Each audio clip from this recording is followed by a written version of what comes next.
Something inside you led you here today. Not chance. Not coincidence. You were guided here because there is something God needs you to hear. Something your heart has been waiting for, even if you didn't know it. Don't leave. Not yet. This message is for you. Close your eyes for just a moment. Think about where you are right now, not physically but emotionally. Are you tired? Are you carrying something so heavy that some mornings you don't even want to get out of bed? Maybe it's a relationship that fell apart. Maybe it's a dream you watched quietly die. Maybe it's your finances, your family, your health, or all of it at once. And maybe the hardest part isn't even the problem itself. It's the silence. The feeling that you've been praying and praying and praying, and nothing seems to move. Nothing seems to change. You start wondering, does God even see me? Does He even care? I want you to stop right there. Because the answer is yes. He sees you.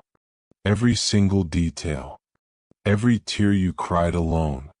Every night you lay there staring at the ceiling with a heart full of questions and no answers. He saw all of it. And today He wants to speak directly to you. My child, I know how long this road has felt.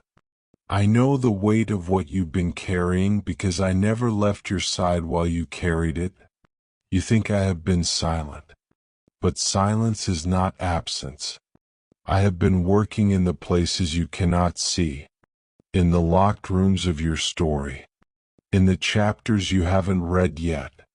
You look at your life and you see ruins. I look at your life and I see raw material. I have never once looked at a broken thing and walked away. That is not who I am. I am the God who makes rivers and deserts. I am the God who breathed life into dust. I am the God who called Lazarus out of a tomb after 4 days of death. Do you think your situation is too far gone for me? It is not. I'm not finished with you. I have not forgotten you. And what I am building in you right now cannot be rushed. There is a story I want you to think about. Imagine a potter sitting at a wheel. His hands are covered in clay. He has been working on a vessel, shaping it carefully and slowly. And then the clay collapses. A lesser craftsman might throw it aside and start fresh with a new piece. But the potter in this story doesn't stop. He doesn't walk away. He presses his hands back into the clay, gently and deliberately, and he begins again. Not from scratch, but from exactly where it broke. He uses the same clay, the same hands, the same wheel. And what he makes the second time is stronger, more intentional, and more beautiful than the first version ever could have been. That is the story in Jeremiah 18. And that potter is God. And that clay is you. Your collapse was not the end of the story. It was the moment He leaned in closer. Can I be honest with you about something? Some of the people listening to this right now have been through things that no one else knows about. Things that would break most people. Things you have never said out loud. Betrayal so deep it changed how you trust. Loss so sudden it stole your sense of safety.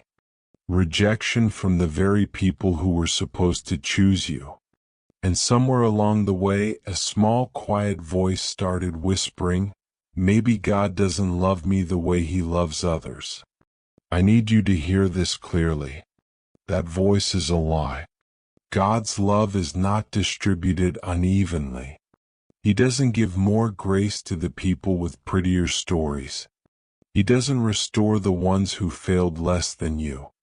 He restores the willing.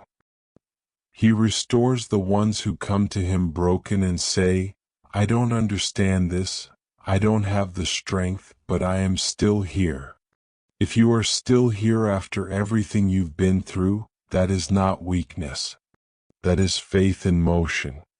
That is God holding you up when you didn't even realize it was Him. Listen to me now. That thing you lost, I know it hurt. I know it felt like the ground disappeared beneath your feet. But I did not allow it to be taken from you so that you would have nothing. I allowed it to be removed so that I could replace it with something that cannot be shaken. You were holding tightly to something that was slowly pulling you away from your purpose.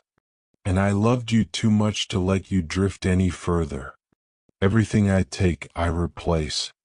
Everything I close because there is a better door I am preparing to open. You cannot see it yet, but it is already prepared. I laid its foundation before you ever felt this pain. I'm not reacting to your life. I am orchestrating it. And right now, right in this season that feels so dark and so long, I am doing more in you than you could ever measure. I am rebuilding your courage. I am rebuilding your faith.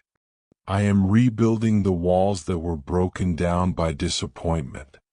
I am restoring you, not to who you were before, to who you were always meant to be. I want to speak to someone specific right now. You've been thinking about giving up, not just on a situation but on yourself. You have started to believe that the best chapters of your life are behind you, that the future holds more of the same pain, that maybe hope is for other people. And you have been so tired that you have been secretly rehearsing a version of life where you just go through the motions, where you stop expecting anything good. God says to you today that is not your destiny. The enemy wants you to settle into your grief like it is your permanent address. But grief is a passage, not a home. You were not made to live there. God is calling you forward. He is calling you into something you cannot yet imagine. And the only thing standing between you and that future is the decision to keep moving. One step. Just one step forward today. You don't have to have it all figured out. You don't have to feel strong. You don't have to understand the plan.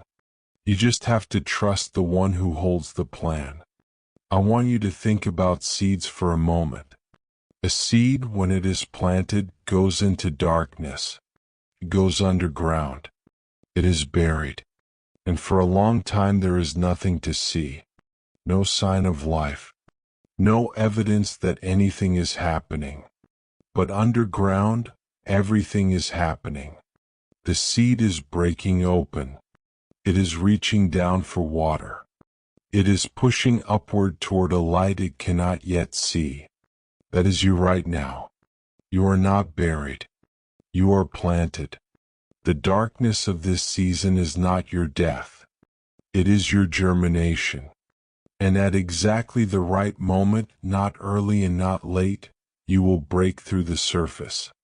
And everything that was stored up in this quiet, painful season will come bursting out as life, as fruit, as something you can share with the world. Romans 8 verse 28 says that all things work together for the good of those who love God and are called according to His purpose. Not some things. Not the easy things. All things. That means this season counts. That means this pain is not wasted. That means God has already factored your suffering into the equation of your breakthrough. Nothing you have lived through has been outside His awareness. Every page of your story is in His hands. And the story is not over. My beloved, you came to this message today with a heavy heart. I want you to leave it knowing this. I'm not punishing you. I am preparing you. I am not ignoring your prayers. I am perfecting the answer. I'm not far away. I am as close as your next breath. And everything that has been scattered in your life, the pieces that feel too far apart to ever come back together, I am gathering them one by one, with the precision of a God who makes no mistakes. Your restoration is not coming someday. It has already begun. Open your eyes to the small things, the unexpected kindness, the door that didn't close all the way, the peace that came in the middle of the night when you didn't ask for it.